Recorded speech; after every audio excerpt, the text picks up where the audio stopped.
What's the market like? Fun times. Market is fun times. Party's just getting started. Hey, can you hear me? Hello? Yes, we got I Melina. can hear you. Hey.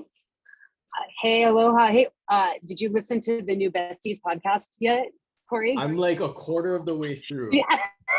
I listened to it on the elliptical this morning. Me too. Was it good? I think it's good. I just was wondering if they attacked housing yet, because they're talking so much about the market. I was just curious. I was hoping they would get to housing.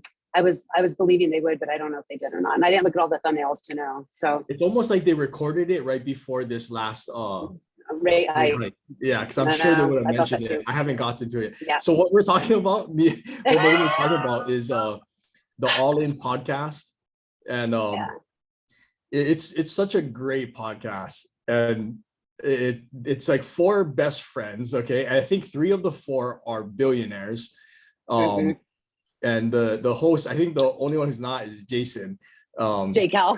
J Cal, yeah, he's the He's host. the moderator. And, yeah, but he's like a 100 millionaire. Multi-million, so, yeah, exactly. yeah. So what, right? Yeah. But it's so entertaining and it's high level thinking. sure. They're close to the tech world. They're close to the political space as well, and they watch the macros, and Mhm. I know, Melina, me and you, we can talk. You, Oscar, we can talk all day long about like the macros, and the For real. markets and all that. Yeah. It's so fascinating, especially in these times. So Yes. I don't want to get too ahead of ourselves, but if you guys are interested, the All In podcast, and kind of fun fact, like the idea of our coffee talk call kind of came from, I just stumbled across their podcast when they first came out through COVID, and they started the All In podcast because everyone was locked down, and they're four best friends, and they just ended up recording the podcast, and now it's like one of the biggest business podcasts out there. But check it out. It's worth your time, I'd say. So, but Oh, it's the best. I'm obsessed. yeah. So I can't wait. I was like, oh God, I hope it didn't drop. Here's the enticing tagline on their podcast: industry veterans, degenerate gamblers, and besties. yeah. Exactly who they are. They're great. And that's exactly they're what you Gen get. Xers. That's exactly what you get. And I- all of its ugliness. The best part is that they don't all buy into the same narrative. It's not an Right. echo chamber. Right. It's actually, That's why they I love actually it. have arguments. Yeah. It becomes Oh, yeah. arguments, debates and arguments. So, but and even to a point where you can tell that there's stuff in the background that, there's, happening, but they know that it's so important, like what they're talking about, that even though their friendship is maybe at risk, like it's still necessary to put it out there and sit down and talk about these issues, but yeah, anyways. It's so good. And I actually love that about them, that they have different political views. They have many different views, but what they're all committed to is to be intellectually honest. Yeah. And that is why I follow them. That's why I love them so much, because they are intellectually honest. So when things aren't going their way, especially politically, they agree to be politically honest. So it's very, very good. It's excellent. Yeah. And the And also comments they're really hold them funny. accountable. Absolutely. They cannot be intellectually dishonest. It's great. Super good. Well, We're plugging away the All In podcast, but I didn't know seriously. that Coffee Talk. So Coffee Talk, you got that idea from the All In podcast? Yeah, it was kind of, because I remember watching it and I was like, man, we should do something. But Kekoa was already kind of mentioned, like, hey, we should gather up everybody and put something together. So, and watching them, I was like, you know what, that would be fun. Let's just see what everyone's doing. So this was always been a no agenda type of call, but over time it's kind of morphed into, us bringing on guests like yourself today and talking about like real issues, markets, and what we're up to, trying to put deals together in the room. Right. So yeah, definitely sparked where we are here at Coffee Talk. We're like 2.5 years in, right? And love it. It's been, it's pretty amazing. It's really amazing. I love that. Love it. We've met some of the like greatest people on this call, and that's why it's been a true blessing and amazing opportunities as well. So hopefully everybody gets value seems like everyone's coming back, right? So, but Well, I'm super guys thankful, give and I have a, insane amount of value for free Yeah, platforms yeah. every single Yeah. week. It is like for anybody who just got lucky and just plugs in and doesn't think about it, to Yeah. be in a room of people who have these kind of conversations, and you get to just sit in with camera off or not, and you just get to hear it. It's so much value. It's a lot of work to dedicate to do it every single week, you know, religiously for 2 years. So thank you. I know I've gotten a lot out of totally. it. Amazing. It's been 2 years. Has it been 2 years since COVID? It kind of feels like it was yesterday.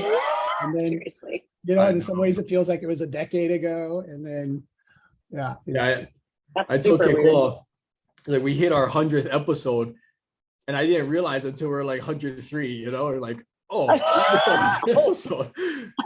Oops.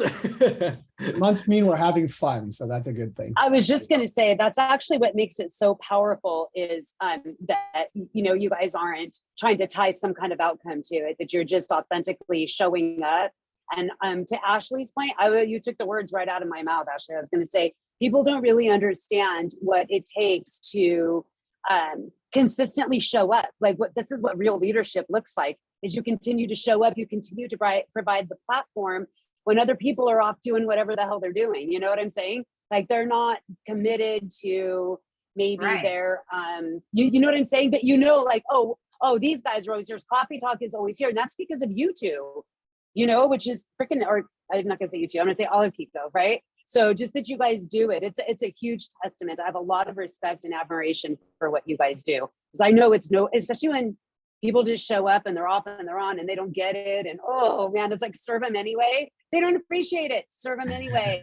Not that, yeah, everyone here does. Like a lot of people have been here through and through. Yeah. Like this Oh, is yeah. such a family. It's such a crew that has like been really everyone comes in, like provides value, is grateful, but you definitely know some people just don't get it. Like whether you're sick, whether you're just not in the mood and you're having a bad day or a bad week or a rough month and too much is going on, it's vacation or it's holiday, and it's like to just show up no matter what.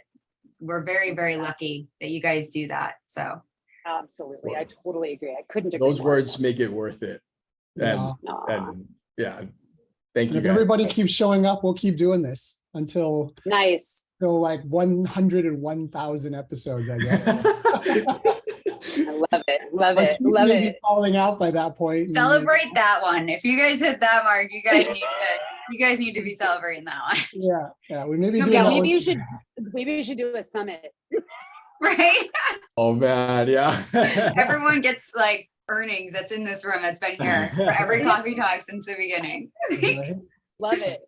Ooh, Love we it. should do Love it, love NFT around coffee talk, and everyone who's come since the very beginning and has consistently come, like gets in on it or something. I like love it. that. I like We love are the way in you're a thinking. room of entrepreneurs. That is for Yes. sure. And delegators. So we're going to put Ashley in charge of that. Damn it! No, never mind. Well, Good thought. I do. You know what? Oh no. We have Lori from Florida. Florida. So it's like cocktail hour there. Yeah. Yeah, it's perfect. Lori's got some good stuff going. Well, let's jump in real fast so that way we have some extra time to kind of interview and talk a little bit more with Melina. Maybe But- let's do leads, needs, needs, and good deeds after, because I want to make sure we have enough time with Melina. I'm already blabbing. And, you want to do it at the end? Yeah, let's do that. And hang tight, guys. If you want to stick around for leads, needs, and good deeds, we'll do that after. I just want to make Drop it in sure. the chat too, if you want, throw something Yep. in there if you've got anything that you're thinking about or got questions about. The room's filled with really great experience all the way across the board, from lenders to realtors to brokers to managing brokers to investors, flippers, multifamily investors. Man, I think we kind of got it all. Now we just got to add NFTs, and I think we got it. That's what Ashley's doing. Next week we'll get the update. Well, as many of you know, over the last several weeks, we've had some guests, part of the new wealth group, and they're just such an amazing group of servant-hearted people. And I think everybody's been extremely blessed listening and learning. And I think it's always awesome. I always heard early on in life is never be the smartest person in the room, always be the dumbest person in the room, and always ask the most questions. because that's how you get smarter. That's how you get to be someone who has more connections and learns more. And so it's awesome that they've allowed us to ask a lot of questions over the last several weeks. Tomorrow is the big meetup. For those of you who are available and interested in getting together, Sheena can drop some of the information in the chat in case you didn't get a chance to register. My son has a soccer game tomorrow, so I can't make Saturday, but I will be there Sunday. So I'm there for the after party. So you can tell what my priority is. I'm not there for the learning. I'm out there for the drinking. So let's go. So You don't really drink. I do. I've got my agua, so I got that. And I'll nurse one mojito for at least an hour and a half. So Exactly. yeah, I'm just cheap. I'd rather put money in real estate. I'll just nurse one drink all night long. But yeah, so if all of you are available, anybody's available, definitely go check it out. Oh, thanks, Joel. So the website is there. A little bit about Melina. She's really cool. Corey has been talking about her for years. When we first started partnering together doing flips, he would always talk about New Wealth, and he'd talk about Riverside and how he went to a Bible college, which always surprised me. And it was a lot of fun to hear in the distance just about this amazing entrepreneur. I think, Melina, you've started multiple business, I believe, and you've been in real estate for, I mean, I know that you're only like 25 years old, but you've been in real estate for 25 years. So pretty impressive. So Yeah. you've literally ridden many of the ups and downs. I shouldn't say many, just a couple.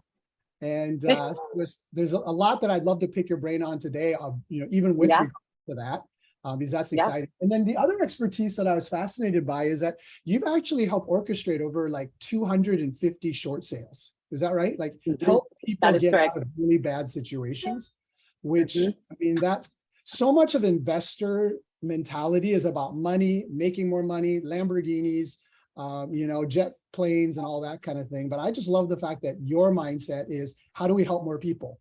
And how do people who are stuck, like in short sale situations or pre-foreclosures, actually get assistance? So I think that's awesome. But then, of course, that's just your DNA, because I also heard that you also are part of a ministry in Riverside, and you actually help feed the homeless and really help the vulnerable in the community, which totally speaks to my heart. Like when we were in Hawaii, we used to rebuild houses for people who couldn't afford to rebuild their own homes. And I just absolutely love that. So it's awesome. And right now you're kind of a solopreneur. You've got a great team around you. Your husband, I was around during that time. You lost your amazing husband, business partner. Your right brain, your left brain, and everything in between. But he obviously left a great legacy, because what's happening today with New Wealth is really amazing, how many lives are touched. And so that's exciting. And we're excited that you are literally on the balcony of the Hilton Hawaiian Village, ready to share. Of course, I think it's funny because the tourists that are on either side of your hotel room are sitting there listening and going, "Who is this gal on the deck here on this lanai talking about real estate?" And she's kind of annoying, but really interesting. So maybe we'll land some contacts from your neighbors as well. But Melina, welcome. I didn't mean for that introduction to be quite so long, but you just have a lot to talk about. I appreciate that. I am old. No, you're only 25. You were in real estate from the minute you were born. Right. Yeah, exactly. Thank you so much, Katoa. I appreciate that. Yeah, when I listen to you, I'm like, sometimes when I read my bio, I feel like, wow, I can't believe that's me. Honestly, I do a lot, and for sure, it is. I think it's true. It's in my DNA to be an entrepreneur. I'm definitely a committed entrepreneur. Can you hear me okay? Because it kind of looks like you're freezing up. Is everybody all right? Yeah, I love the way you say that. We're freezing. You say that we're all freezing up, but then we think you're freezing up. So, it's kind of a. We're probably all freezing up. I don't know. It's good. No, you're good. Just keep talking. I stay at that hotel all the time, and that Wi-Fi comes and goes depending on who else is on funky. So, yeah, exactly. Get off the Netflix. Exactly. Just yell off your lanai right there. Get off the Netflix, people. Yeah. Well, so we were just gonna chat today just about a number of different things.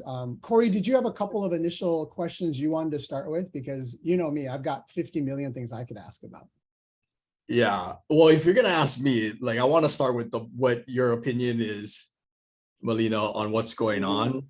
Maybe we'll start with the macro, and then we'll dive a little bit deeper into like, and then as we go, if you can use examples, I mean, that you guys have done, you know, like, because like Iko said, you're one person who I have asked, since I haven't been through, you know, a crash or a big recession in the housing market. I started kind of at the end and saw the aftermath, but been riding, you know, this wave with everybody else for over a decade.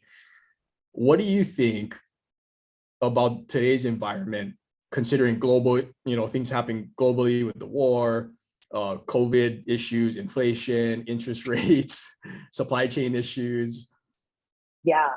And where do you think Yeah. opportunity might be? So I think what's super interesting is that a couple of things. First is that, you know, real estate is always local.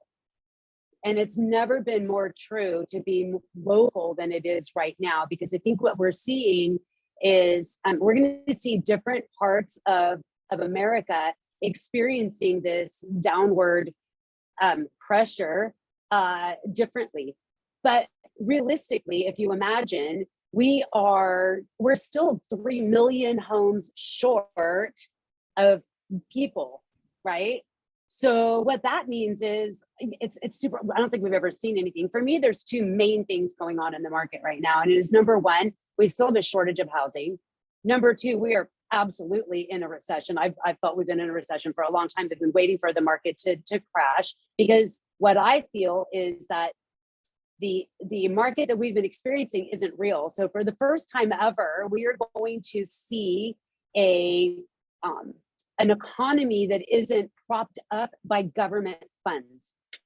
And I see that as being a huge impact on what's going to happen in the market. So for me, what does that mean? It means more opportunity. I can tell you, I mean, I don't know if you want me to get into details, like how I'm already making pivots. Yeah, I mean, I'm making pivots. Yeah. So for example, the reason that I've done so many short sales isn't because I was like, oh, I want to get into short sales. It's because that's what the market called for, right? So whatever the market is calling for, that's where I pivot and utilize strategies. So before the short sale market, we were buying at auction. So I've always been a believer in, you know, I have this thing, I love hate real estate, because you know, you love it and you hate it because it makes you and it breaks you. It does, you know, all these things. But my personal core value system is one that says, if I'm not bringing value to the marketplace, I'll quit. So the truth is, I you know, money is super easy to make. And what I've learned is that money doesn't change you. It just reveals you and it magnifies you. So I choose to, and I'm good at making money. So I just choose to make sure that the way that I make money brings value to people, whoever it is that I'm around. And so distressed properties is a super fabulous way to do that. I can bring value to the marketplace. I can bring value to sellers. I can bring value all the way around, and I can still make money in the process, which is perfectly fine. So when we would buy at auction, it was always a great way for us to assist sellers. I would always make sure that I left them in a better place than when I found them. And then the market started to shift. And what happened was that's when all the hedge funds started. And this was like, I don't know, 2008, 7, 8, 9. What was happening was hedge funds started coming in and they started pooling a lot of money and they came to auction. So what was happening was we were just getting outbid. We were just getting outbid and outbid and outbid. So I pivoted and went into short sales, because that was the only way I could bring value, number one. And number two, I could get properties at a discounted price. Essentially, that's all it is. So right now, guess what I'm looking at? Auctions. So I am back at auctions right now. So for me, that is indicative of where we are in the market. And I'm super excited. So I'm already like, you know, looking at the new rules of auctions. You know, it's different in every single city, county, state you're in. It's a little bit of a different market. So that's why I say real estate has never been more local than it is right now because of this. So I mean, I'm looking at auctions. I think that's going to be the next acquisition strategy to be able to bring value. So are you looking in Riverside, Melina? Or are you looking across the country or just really locally? Right now, very local, very local. And so I'm here's the thing with auction, you know, there's an amazing opportunity to get properties at a discount. It also increases your risk, right? Because you're buying sight unseen, buyer beware, sight unseen, no warranties, no nothing. Like it is, you know, you're buying at your own risk. So never before has your team, boots on the ground, been more important. So if I can't walk the property, I'm not going to buy it at auction. Like I'm not a big fan of buying online. I'm still not. And I know people are going to say step into the 21st century, blah, blah, blah. But I still think real estate is local. So if I can't walk it, touch it, feel it, or I have somebody that I really, really trust that can walk it, touch it, I'm not going to get into it. I won't do it. So I'm in Southern California. That's where I'm really focusing. But can I teach it anywhere? Am I willing to go anywhere? Specifically, Florida? Absolutely. Yes. Nice. Well, you said that just reminds me, because I learned a big lesson through COVID. And one of the lessons I think was I didn't stay local enough and have faith enough in our local market, in my beliefs in Hawaii's market. Because when COVID happened, immediately I thought, like, I already felt that we were top heavy nationwide, especially Hawaii. And when COVID happened, the moment they shut down travel, I thought it was over. I was like, okay, here it is. You know, that's the final nail in the coffin, because that's our number one economic driver here. You know, and that means hotels, restaurants, jobs, all those guys, you know, done. You know, and you're looking at the numbers, the unemployment numbers are just skyrocketing. You're just like, okay, what do we do now? And I immediately jumped to remembering like the oh shit plan, you know, and the oh shit plan is like, if you're sitting on dirt, which we were, a lot of dirt, you know, if you're sitting on dirt, then that's the first thing you want to sell. So we listed a couple of our units, I think 4 of them, for pre-sale. And we got into contract with one, and the market just went the other way. It went up, right? Substantially. And it kept going up for like a year. Yep. So I learned, and because of that, it's a whole long issue, but we had to go through a mediation with this buyer. She was kind of nasty and causing problems too. But anyways, we went through a mediation. It was like lengthy, costly, and we ended up, it worked out for us. But having to go through that, because I felt I overreacted, and I didn't pay attention to what you're saying, like staying local. Because if I did, then I would know. I know, you know, like we all know here in Hawaii there's a major supply and demand issue. And so even when COVID happened, the imbalance is so far off that the market sustained, and then the government you know, started pumping the money in, and then of course, you know, prices just started skyrocketing. But if I stayed local, and I know that Hawaii is it's shielded pretty hard, you know, like everyone wants a piece of Hawaii. You know, we're an international market, and we live on an island, so there's finite land, like literally. And you know, we're represented by every branch of the military in Honolulu, right? I know this stuff, but I didn't stay true to being in my local market, you know, and because of that, we sold short, and we lost out on a couple $100,000, that's for sure. So big lesson. Hey, Melina, you were talking about how you know, you're going back to the auctions, and one of the things that is really commonly talked about today is that, you know, the feds are trying to correct the market and find a soft landing and trying to slow down all of this buying that has essentially inflated this whole housing market. And so they're trying to find that sweet spot, but they're saying that there is not going to be this massive crash like we've seen before, because there isn't that same lack of equity that there was back in 2008.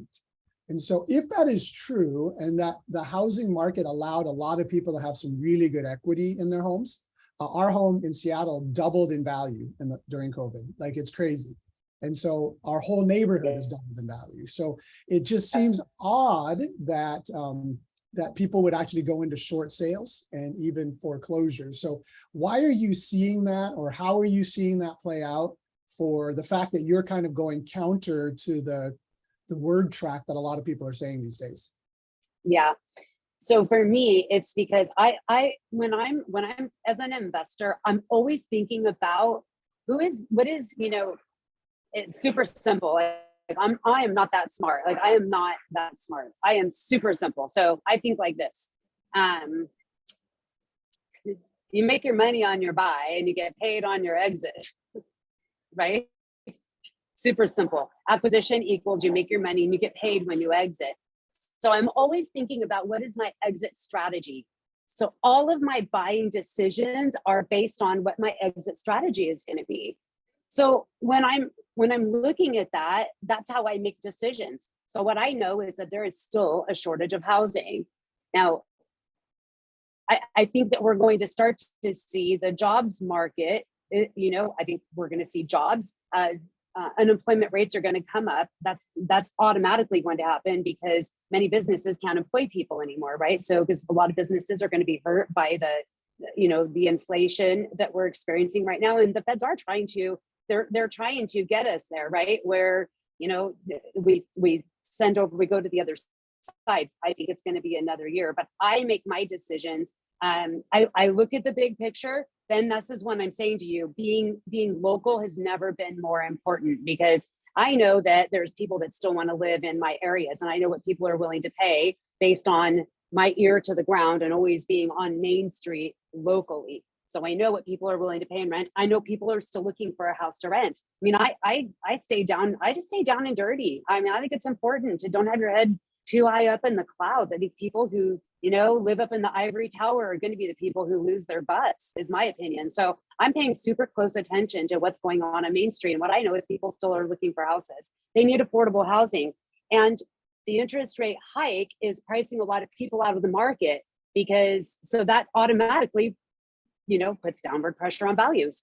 So I'm very conservative in what I'm willing to pay for a property. Like I think we're going to go down 40 to 50%. That's what I think we're going to see. So when I'm looking at an exit strategy, I'm thinking, okay, am I going to want to wholesale this out? Like I'm not flipping anything right now. I won't flip a thing. You will not catch me in the middle of any construction right now. No way. Right. But will I wholesale stuff out? Absolutely. Will I keep it for buy and holds? Absolutely.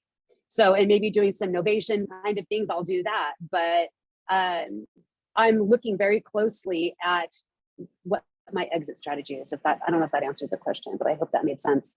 Yeah, No, I absolutely. think it does. But so you are seeing that there are people going to auctions who actually are about to lose their home. So the equity Yes. they gained during COVID, somehow they missed out. Yes, absolutely. Yeah, it's the first time in a long time. And what's interesting is that when I'm watching, people aren't there to buy. So I know it's just going to be a matter of time before people, start going to the auction again. People with lots of money. I didn't even want to say it out loud because I can't compete against these damn hedge funds. Yeah, no, 100%.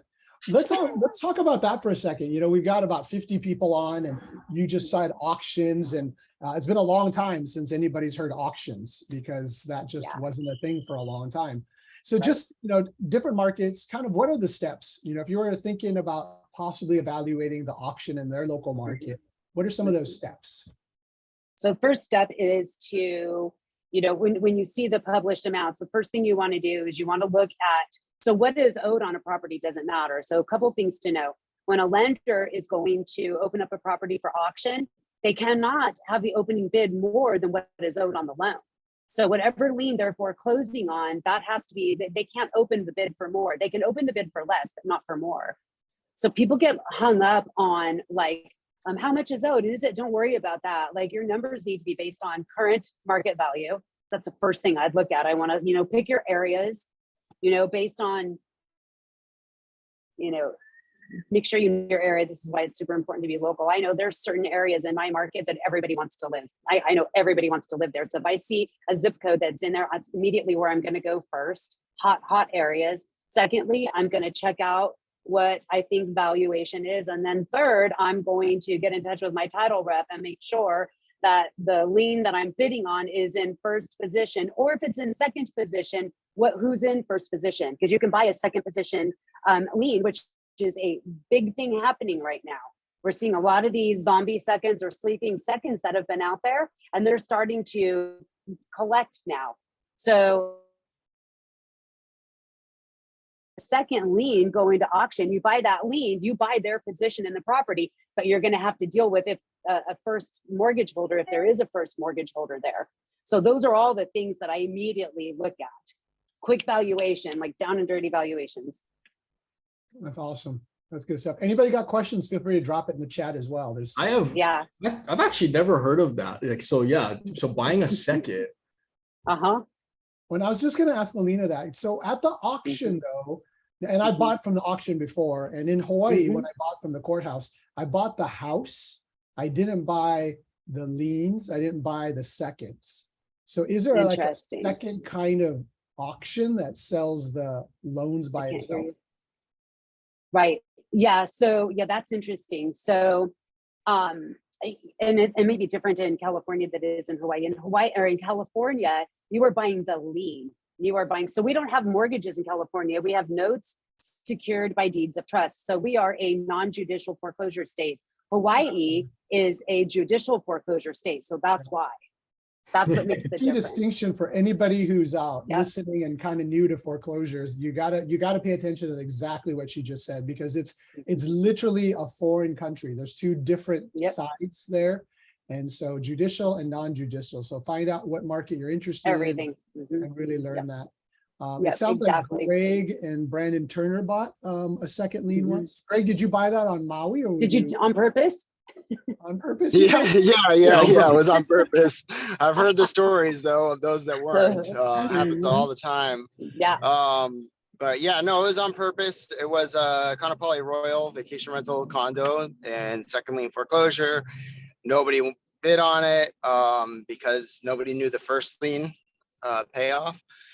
I personally just took an interest in it because it's a complex that the broker that I worked for a long time, we farmed there. So I was like, this is like, I know this market, let's do this. And I just worked for months, and I called everybody and just hounded until I found the payoff amount. So I knew what we were going for. That's interesting. Nice. Was that at the at the courthouse? Yeah. Interesting. Okay. So in Hawaii, judicial state, you can buy at the courthouse second liens. So that's kind of interesting to note. So nobody bids on them because they don't know the first lien payoff amount, and it's really, really, really, I don't know. I think most of the time you probably just can't get it, but it's kind of scary. Yeah, you got to know the payoff, right? Like I know people that will do the calculations and estimate, but I would never do that. I mean, unless like the original loan amount was so low and only a couple of years ago, I mean, I wouldn't do that. Yeah. So, so nobody else bid on it at all. It unfortunately, the first lien payoff amount was like our max of what we would have bought it at, but it still worked. It was a quick flip, no rehab, made 80 grand, I think, or so in like 60 days total turnaround. So it worked well. Nice. Awesome. It was a lot of work. I just want to point out that in 2 years of Coffee Talk, Greg is always driving his car. 2 straight years of this guy driving his freaking car. He's been driving for 2.5 years. I don't know where you're driving to, Bob, but you are always driving. And driving for dollars, man. One thing I gotta say about Greg, he's grown so much, right? Yeah, because Greg's full-time now. Remember, so watching you go, man, has been inspiring. Thank you, Corey. And we met you on this call, so wow. That's awesome. Thank you, Corey. I appreciate that. He used to drive a junker car, and now he upgraded to the Tesla. Now he's driving a Maserati. It's like I sold that. But I'm just curious, what is on the top of your car? Oh, the surfboard. Oh, so we think you're gonna go drive for dollars. You're driving to the beach. No, this is my surf break time. That's why I'm always driving. It's always like what time I take a break to go surf. I love it. You know, one thing I want to touch on, I'd show real quick. I wonder if I can share screen here. 1 second. I just want to, can you guys see this? Check this out. These are my notes from 2011 when I was in the room in Riverside with Oscar, Melina, Andrew, the whole team, okay? Market cycles. I still have my notebook. The infamous notebook I talk about how I would write down all the words and go Google it later. This is from the book. So this is from, I put together a little training. So I'm using my same notes that I took, you know, to show to the team, you know, where I'm training on fundamentals. And so this is my notes, but look at, this is what the coolest part I thought was, is current, you guys see this? Yeah. Currently here, October 7th, 2011. We were in a buyer's market phase 1. Yeah. And look at, we're 11 years later, almost to the month. Where do you think we are now, guys? Like, this is my notes, the buying strategy, no crystal ball. I mean, I can't, when I say like I get like goosebumps and stuff sometimes thinking about how, you know, we reconnected, it's truly something special to me. And you know, Dave's, looking back at Dave's words were provoke greatness, right? Provoking greatness. Like, he truly did do that. Yep. You know, and you guys truly are doing that and living his legacy out. So I just wanted to share that real quick since we were talking about markets. Like, I shared those notes to this day and passing that along, you know, so thank you guys. Truly. Wow. That is so great. Thank you so much, Corey. I loved seeing that. Oh my God, that's so cool. We still use the same slide. I mean, it's still the same. And I still use that same talk. I change it. It just changes. It's been changing over the years. It'd be interesting to see how every, you know, time we teach it, how we change it. Right, Oscar? You could, I don't know if you could do that, all the iterations.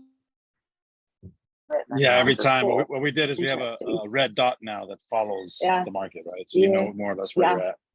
So very cool. Yeah. Anybody else got any questions, or, you know, we'll keep asking, but if anybody else is curious about anything, drop it in the chat or jump in. One thing you said, Melina, that maybe people aren't as familiar with, which I think is such a cool concept, are novations.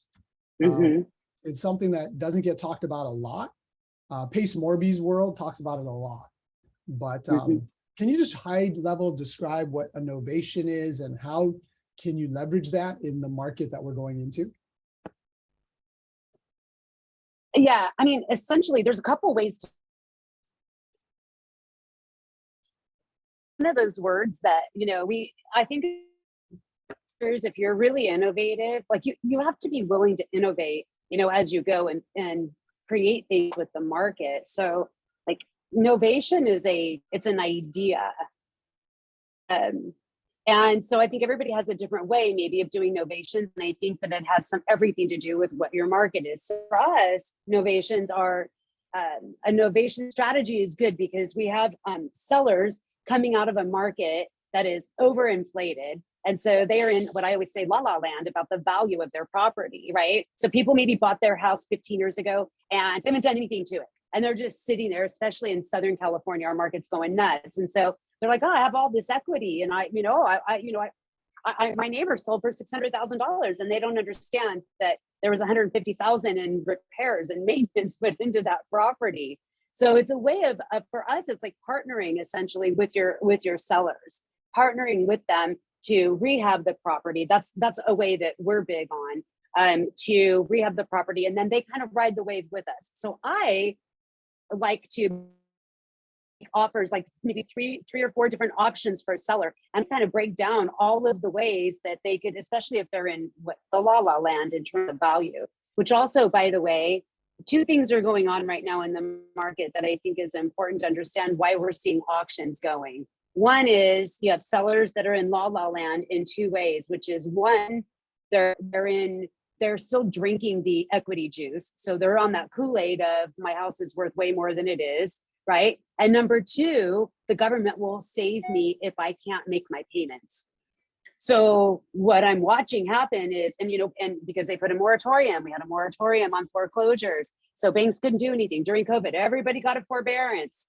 All these things happened to where the banks, they didn't educate homeowners properly. Like, by the way, yes, you are in forbearance, but when the forbearance agreement is up and the moratorium is lifted, we're coming after your house and we're going to take it and we do not care. And so then sellers are sitting there like, well, okay, so it's, I have $600,000 in equity, whatever, and then nobody will want to buy it. So we may come in and say, hey, your house could be worth 600,000, right? Maybe it could be, but in order to get it there, we need to put in X amount of dollars. So if you would like to ride the wave with us and see if we can push the market, which I don't recommend doing right now, then I think it's an okay thing if you partner with a seller because it reduces your risk. Does that make sense? Yep. For me, that's good. And does that help you at all in Novations?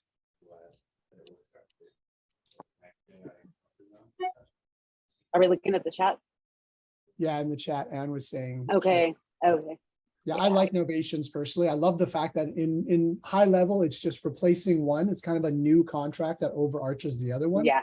So it really does help people who are stuck in their original contract or their original situation. And Novation means new. So a new kind of contract overarches it. So I think that's cool. And I 100% agree. I think in the market that we're going into, there's going to be a lot of people who, the reason I think there's going to be more short sales is because the equity went up so high, people started refinancing their equity at 2.9 and 2%. And so they ate their equity up and they bought the cars and the vacations and all the stuff during COVID and the big TVs and hot tubs. I can't tell you how many of our neighbors built like really amazing backyards. I'm like, seriously, you have like a 5-star golf course in your backyard. Crazy. But you don't get that back on a resale. Like people don't buy that kind of thing, but they're out their equity. So, no, they do not. Yeah. So I think there's going to be a lot That is exactly right. 100%. So yeah, Novations is something, if you're not familiar with, get to know it because it's a great opportunity to either renegotiate a contract, transfer basically agreements. It's not the same as assignments, but it's similar to the fact that you move the obligation to a new party. And so pretty cool stuff. I love it. So much we could talk about. Dante, you got a question? From Dante. Yeah, question. In partnering with owners, so what if, when you partner with a owner, they at the end after the whole renovation they don't want to sell? Has she ever come up across that situation? Good question. Let's see. Yeah, it's a great question. I don't think pieces happen. I mean, I've had some things go sideways, funky stuff, right? But I don't think I've ever had a situation where a seller didn't want to sell. So it's all in your paperwork for sure.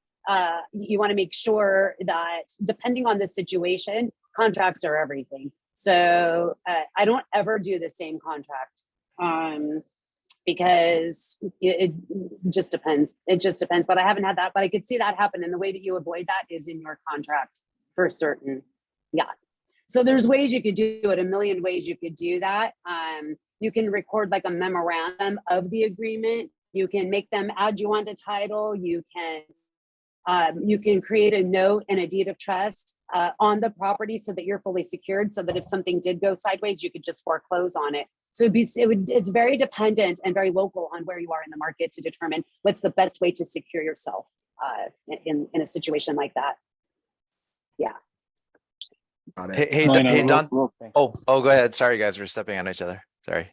I had something to really, really quick. Hey, Dante, I don't know, maybe it's something in the local moco here. Very often we have homeowners that want to sell, and then later on, and they say yes, and then we get them on contract, but they don't want to move. So we find that time and time again. I don't know if it's just part of the culture here, but we get them on contract. It's not that they don't want to sell, it's just they don't want to move. So go ahead, Oscar. Yeah. So I think for me, it's twofold. Everything they've already said, but there's also the relationship that's built with that seller. That's probably the biggest component, because you can put as many teeth into your contract as you want, but if the trust isn't there, the rapport isn't built up well enough, and I think my example, Melina, is George, right? With Kendra. Yeah. We went through multiple solutions with him. We had everything drafted up, everything's taken care of. We laid it all out. The difference is he just never signed. He was on board, right? He was on board in language. My gut was like, he's not really on board. He's just mining us for information to do something else, right? And he did. He went in a different direction. But that's part of the conversation, I believe, is, and building the rapport, is getting through that point of them really showing themselves. And then you're good, right? Because you walk away from it.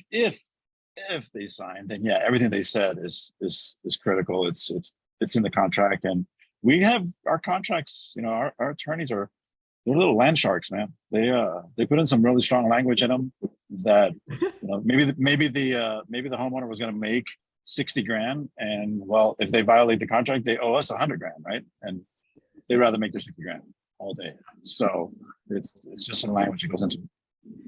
Yeah. And that's one thing that Oscar, you were mentioning last time. I think you're on about subject to, right? And because like it's like that strategy can be used for like good and evil, you know, like if you're For like, sure. just like any other strategy, but you know, especially subject to when somebody is in distress, maybe, and they're burdened by the mortgage, and you have the solution. But when you're talking about subject to and how you guys work with the homeowner first, like you put them first, and it's almost like if you're a conniving person or you know, someone who has bad, like, you know, bad intentions, at some point discussing with them or negotiating with them, it's gonna shine through, and you're gonna know, like how Oscar said, like I already kind of knew it wasn't, you know, this isn't the guy I want to JV with. Like by the time you get to the closing table, you should know. And if you don't, then maybe that person is just that good, because they are out there, you know, people out there who have ill intentions, but they're very good at hiding it, you know, and playing the right role. But can you guys give an example of like a subject to deal and how you structured it? Because I think now more than ever, that strategy, I mean, I'm looking at one right now for myself. And because, you know, now the terms more than ever kind of is just as much as valuable as the price. Everything. So like when Melina and when you guys went through, you know, 08, you have to bring out all the two belts, right? Like, and how you said your mentor, which you know, Chris Albin, like one of your mentors too, right? And like that guy's a sweetheart, by the way. Yes. Love him, you know. And oh, he's amazing. Yeah, we felt bad Real because deal. yeah, like his loan was hard to close, but his interest rate went up like a point by the time we closed, and we felt bad, but it's still really good, you know. Like looking at it today, like I'm like, oh man, good thing we got that one done. Anyways, but no kidding. Like, yeah, hearing from how Chris Albin, you know, telling you guys like, hey, it's either price or terms, right? It's the price isn't everything. So do you guys have an example, maybe even recently or whenever, about how you guys use subject to make it a win-win for the owner and your guys' self? Yeah. I mean, I can tell you this. I can tell you that I've just been signing contracts like crazy this last week. When just been putting so much under contract, because here's what's happened, you know. I'm having conversations with sellers like this. So here's my offer, and it's not negotiable. And because the bank is going to take your house next Wednesday. So if you would like to have a little bit of control back over the way this happens, then you should accept my offer. If you don't want to, then I'll see you the day after your auction on Thursday, because I'm going to buy it there. Sometimes you have to have it like you have to them with force, because that's where we are right now.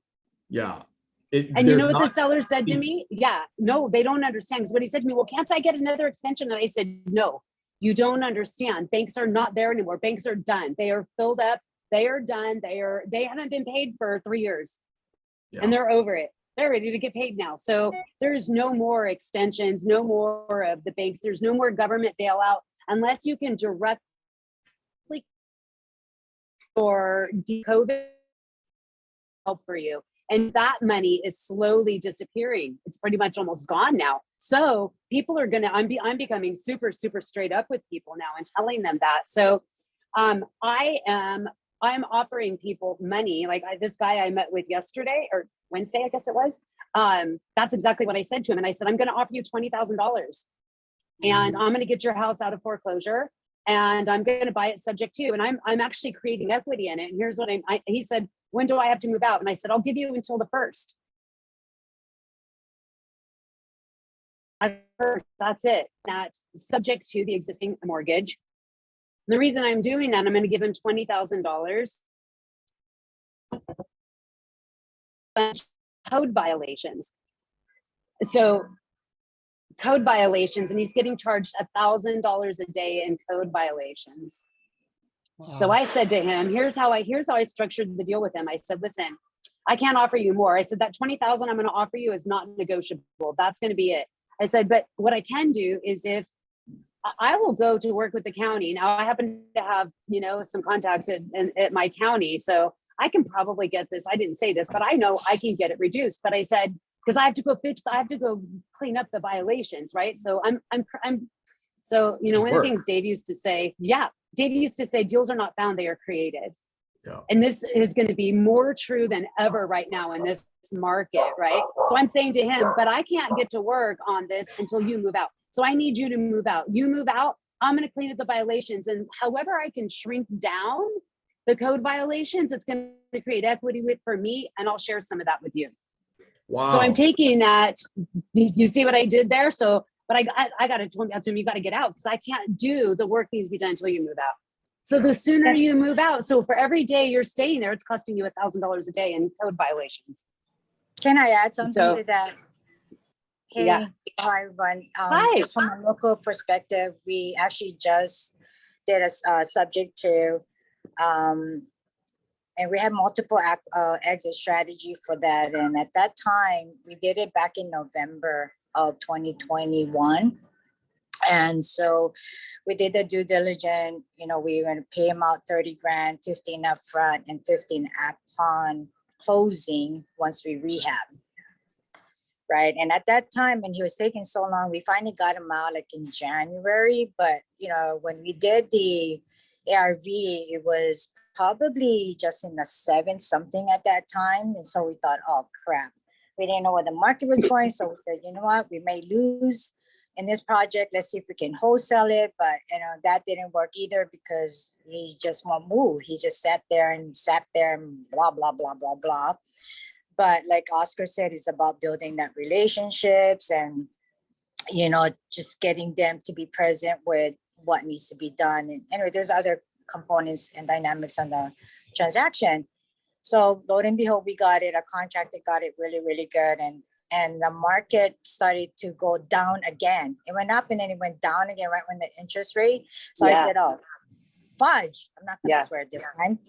I said, oh my God, right? And so then anyway, I said, you know what, let's just put it in the market, just list it as, market price, like even below. And I was even going to go 30,000 below, right? I put it on July 4th to test it just to see. That evening, I got an offer over 95,000 asking price. We made 200 something $1,000 on that equity. Yeah, Mike. But yeah, subject to, I'm in love. So my favorite acquisition right now is subject to and seller's financing. Yeah, absolutely. We're working on one now. Yeah. I think that's the thing that is super important about subject to.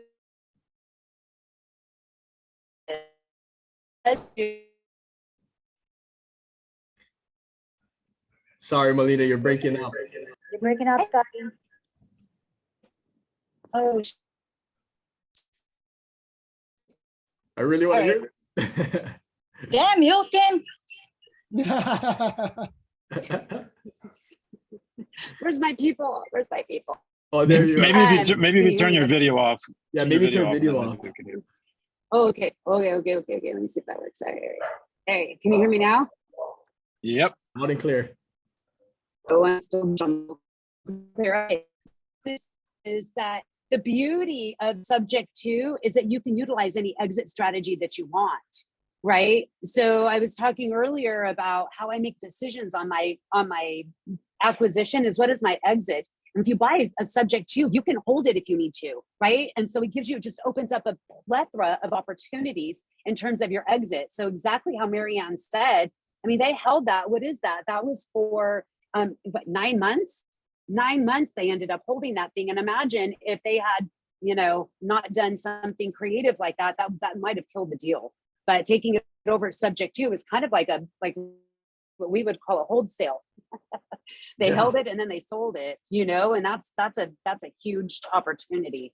So, well, congratulations. When I buy you it guys. subject to, like this offer, and I guess, I think you're going to go right into what I'm going to ask anyways, Melina, but when you're looking at a sub 2 deal, what are you checking that are major, things to tell you whether or not you want to go forward or not? Like, I'm sure there has to be some digging in the loan too, right? Like the note.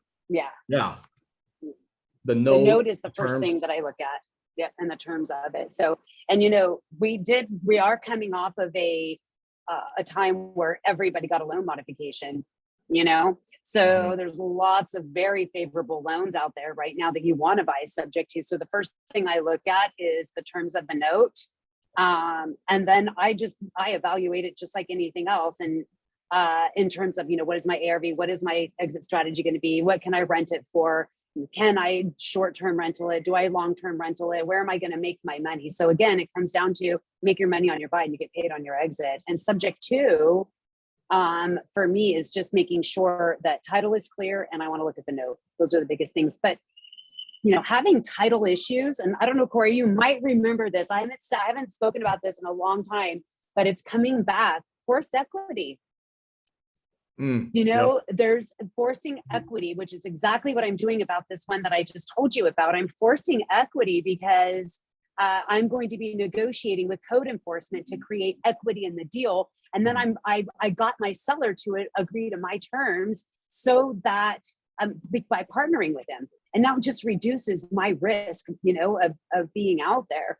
So, forcing equity is looking what else is on title and increasing the value of the property, reducing and negotiating liens. And now is a great time to do that because the market is declining, which means creditors are more realistic in terms of taking a short payoff.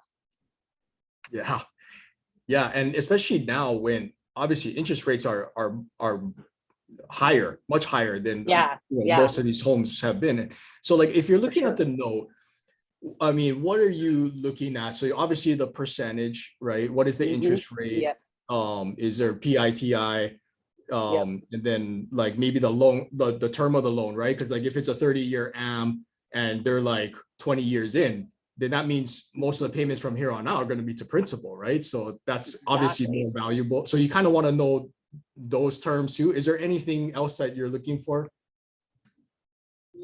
in the note? Any language that like we gotta watch out for?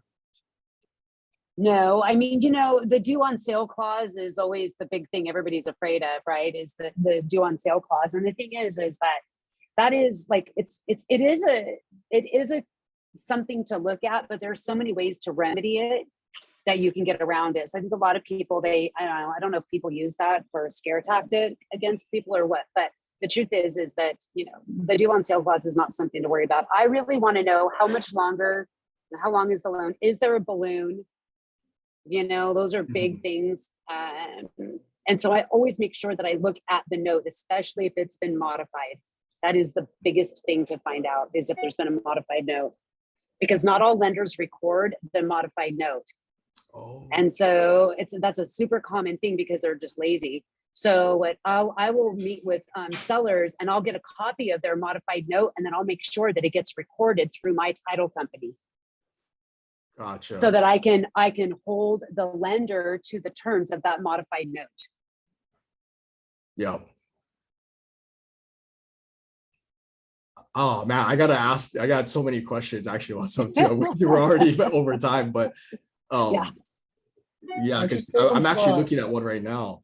And now that you bring that up, I have so many other questions, but I think the majority of what subject 2 is you touched on, which is the most important thing on this call. Yeah. Well, I'll be at your office later today, so if you want to run it by me, I'm happy to look at it for you. Thank you, Melina. Absolutely, you're welcome. Well, we should probably wrap up. It's a few minutes after the hour. And as Christian said, you're a rock star, Melina. Thank you. Thank you. I appreciate that. Thank you. And everything you said, we could dive down so much deeper and get so much more value add. So I think that's the purpose of tomorrow's event. So yes. That's going to be awesome. If you haven't signed up, you've got the website there on the sidebar. reipono.com. reipono.com. Sign up. And if you can't make it, then we'll continue to pick their brains. It's great to have Oscar and Melina and the whole group, Joel. Thank you so much for that. And thank you guys. Melina, how can people get in touch with you if they wanted to, or follow your journey? Melina Boswell is my handle. Melina Boswell. So that's my Instagram and my Facebook, I think. I'm so bad at social. I'm so bad. So is that right, Oscar? Okay, good. That's awesome. So there you go. But that's the best way to get a hold of you. Best way to get a hold of Melina is call Oscar. Yes. Yes. Oh, that's actually super funny. Thank you for that. So if you want to get a hold of me for sure, check out Oscar's page. So I mean, you can also check out, like, all of our stuff is there, so you can definitely contact me. So even though I'm terrible at it, I have my team is super great at letting me know. See it. My team makes sure that I know about it. I'm just terrible about posting. That's what I'm terrible at. Well, Melina, I said it like many times. I'll keep saying it. Is like, it really does say something when, I was there in 2011 and here we are 2022 and I see the same faces, obviously your boys, right? Andrew and David, but Oscar, Kevin, like everyone, Spoon, it's the same family. Nobody stays that long unless there's something special going on. And that's credit to you. And also Dave, and then this is his legacy. And we will spread this, as far as we can. We're already across the nation, right? We got Tampa, we got Riverside, we got yes, we are. So we're making it happen. Super excited. Thank you so much, Melina. Thank you so Oscar, much. Marianne, Joel. We'll see you guys all hopefully tomorrow. If you haven't got your tickets, then it's for a good cause, guys. And there's going to be a lot of knowledge and a lot of networking deals to be done. So please, if you can, come down tomorrow. And other than that, have a great weekend, everybody. See you guys tomorrow. And have a great week. We'll see you next week. Aloha. Thank you so guys. much. Aloha. Aloha.